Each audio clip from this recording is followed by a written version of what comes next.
Yeah, today we're going to take a look at the Nokia Lumia Black update. It's got some new features, and basically there's six really good new features besides a couple new programs. We're going to take a look at the new features built into the OS now to make it a better experience for your Windows phone. The first one we're going to take a look at is Glance. Now, Glance has been around for a while, and as you wave your hand across the sensor, it brings up the Glance screen. So at night you can take a look at what time it is and everything. Maybe when you wake up in the middle of the night. But now you notice at the bottom it's got the two new features. It's got the email and messages, and gives you a status. It got the same thing going on without having to unlock it. So after that, you can sit there and go back to the phone. It doesn't have all the detail as a regular lock screen, but at least it's got some. To configure it, we're just going to go into settings and take a look at some of the new settings as well for Glance. We go down here on near, it's very close to the bottom down here. We get down to the bottom, and there we are at Glance.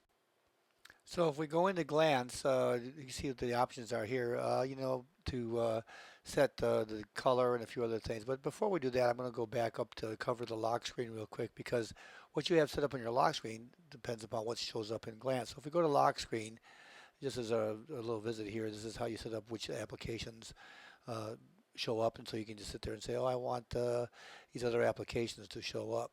And all you have to do is like press the add button, add another application, and you can just say whatever you want down there and choose those applications that show up.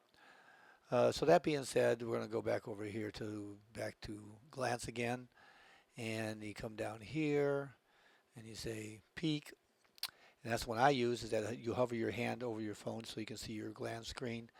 Some other ones you can't hardly tell here are the ones for intermittently an interval, and a couple other ones. But the point of it is that I use the pink. Then this is the color setting. It's blue, red, green. That's a minor thing. The start time is when it turns dark from the white. So like right now I have it set to where you'll see it on the Glance screen. If we lock the phone, you'll see it's in green right now. So that's basically Glance, a nice little extra feature that you can see your emails and that without even opening up your phone. You just wave your hand over it, and there it is. Now, the next thing we're going to talk about is how to handle multitasking. There's been an improvement in shutting down programs.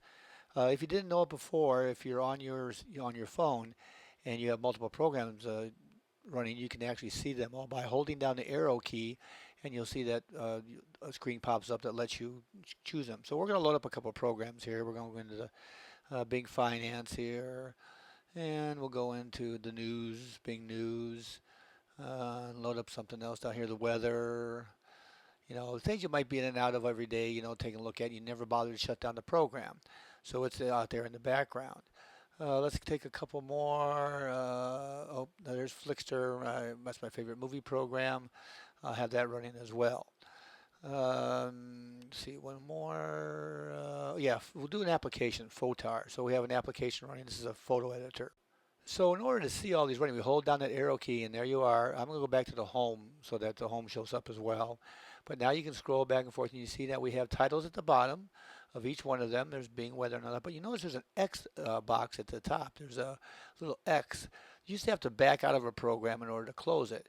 Well, now instead of backing out of a program, you just simply, boom, click the X, close that program, and do what you want. You don't have to go into the program to close it. And now we're back to the home screen. We've closed down all of our other running applications. Really quick management of your running programs. Now, lock screen rotation, really quick. I don't know how useful it is, but you're able to lock your phone down, so now if you turn it, it will not rotate and change in and out. It's in I don't know how useful it is and everything, because you want to be doing different programs and everything, but it's there for you. There's the screen rotation, so it's turned on right now.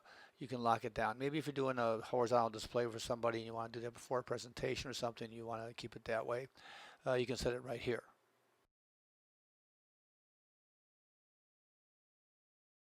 Now here's a really useful new feature, is that it's called driving mode. And you get to it like everything else. You go into your phone and go to settings, and you find driving mode. And what driving mode does is it allows you to respond to emails or phone, not respond to emails or phone calls while you're driving. And it does that by sending a text message out. Now be careful, you have to have a text plan, because you're going to be sending a text out for every phone call or text message you get in.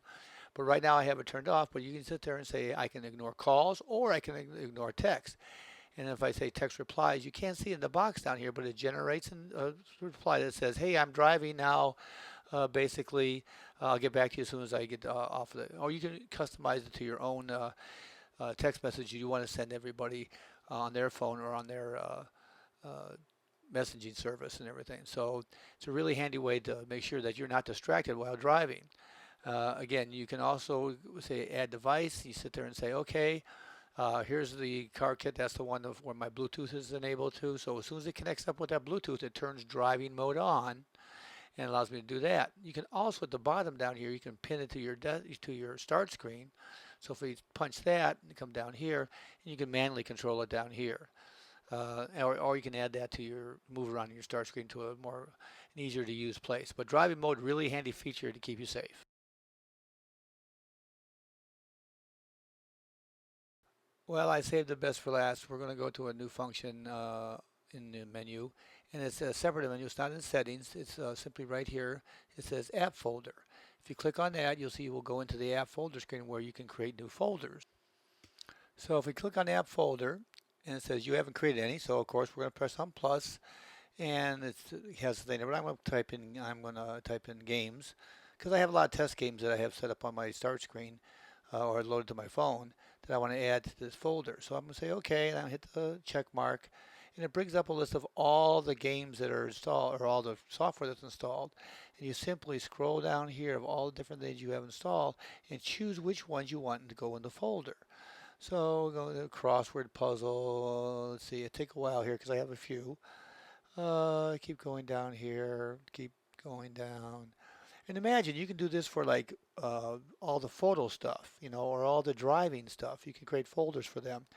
So what basically is allows them to be just one click away, and we'll demonstrate that in a minute. I see I have a lot of work to do on things I haven't reviewed yet.